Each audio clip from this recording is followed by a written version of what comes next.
तर तिकडे नाशिकमध्ये देखील ठाकरेंच्या शिवसेनेच्या माध्यमातून आंदोलन करण्यात आलं। जनसुरक्षा कायदा रद्द करण्याची मागणी करण्यासाठी आंदोलनाची भूमिका घेतली।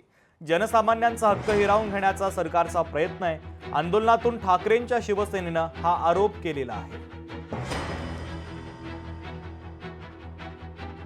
या ठिकाणी जो काही कायदा पारित करता की जनसुरक्षा कायदा हा खऱ्या अर्थानं लोकशाहीला अतिशय घातक कायदा आहे। या देशामध्ये भविष्यामध्ये अन्याय झाला, त्या अन्यायाला जर वाचा फोडायची असेल, एखादं आंदोलन करायचं असेल तर ते आंदोलनकर्त्याला त्या ठिकाणी जेलमध्ये जावं लागेल। अशा स्वरूपाचा लोकशाहीला घातक असलेला कायदा या ठिकाणी सरकार करतं आणि म्हणून कुठल्याही परिस्थितीमध्ये हा कायदा रद्द झाला पाहिजे ही भावना आमची आहे आणि तो कायदा रद्द होत नाही तोपर्यंत आमचा संघर्ष या ठिकाणी आम्ही चालू ठेवणार आहे। डॉक्टर बाबासाहेब आंबेडकरांनी सांगितलं एकत्र या शिका संघटित व्हा।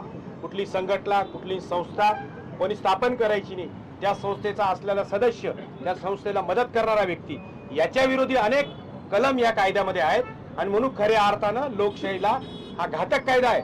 हा हुकुमशाहीकडे नेणारा कायदा आहे आणि ठराविक लोकच हुकुमशाही एकाधिकारशाही इथं दिसते। म्हणून आमच्या पक्षप्रमुखांनी आज महाराष्ट्रामध्ये सर्वत्र निदर्शनं केलेली आहेत।